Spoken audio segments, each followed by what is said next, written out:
Bienvenidas a este video del canal El Rincón de Luna y Aito, en donde hoy vamos a hacer recetas de bizcochuelo, de un bizcochuelo que es de vainilla, pero para eso me va a acompañar mi hermana llamada Aitana. Bueno, lo que vamos a hacer hoy es primero un bizcochuelo, vamos a hacer la comida de un bizcochuelo. Después vamos a bailar y después vamos a la casa de nuestra abuela. Para eso tenemos 2 días.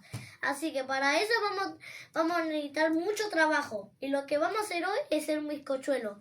Para eso necesitamos, hoy tenemos 2 huevos batidos. Tenemos 2 huevos batidos, que me ayudó alguien que es adulto. 20 cucharadas de leche.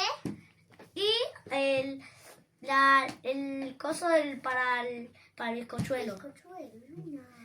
Lo que vamos a hacer hoy, este bol lo vamos a usar para hacer las mezclas. Primero vamos a hacer esto, vamos a usar el cosito para el bizcochuelo, lo ponemos así y hacemos un huequito. Después de eso, mi hermana Ahora vamos a empezar a poner el bizcochuelo. Vamos a abrir esto. A ver lo que no... Ahí está. Listo, abrilo. Acá tenemos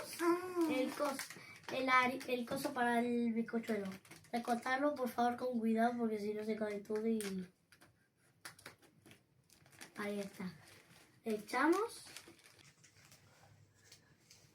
Un poquito más. Ahí está. Ahora vamos a hacer un huequito. Ahí.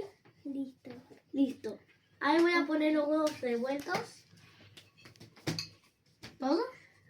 Todo vamos a ponerle porque tiene que ser todo completo. Ahora tiramos la leche. Arriba del huevo, ¿no? Listo. Y ahora A ver, muestren cómo está quedando eso. miren cómo está quedando. Así vamos a hacer. Solo los que no saben, les vamos a mostrar el video. Bueno, ahora hay que mezclar por despacito, ligero, porque si lo hace como sin paciencia, todo se va a armar. Vamos a hacer una transición, los que no saben, transición y cuando volvamos va a estar todo revuelto. Pone pausa.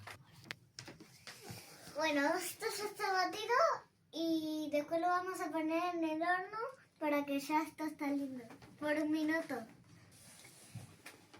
1 hora. Ya está revuelto vamos a poner en el horno por 1 hora. Bueno, esto ya está mezclado. Tiene que quedar así, todo batido. Y los que no saben tienen que poner harina acá. La pusimos nosotros 2. Y después de eso le vamos a poner al horno. Y cuando esté listo va a estar el bizcochuelo. Vamos a hacer otra transición y cuando esto ya esté en el sartén lo vamos a poner en el horno. Bueno, ahora que tiene que quedar así el bizcochuelo y después le van a tener que poner en el horno por 1 hora. Y bueno, así quedó el bizcochuelo. Espero que les haya gustado el video. Denle like, suscríbanse, aprieten la campanita y síganos en Instagram. Adiós.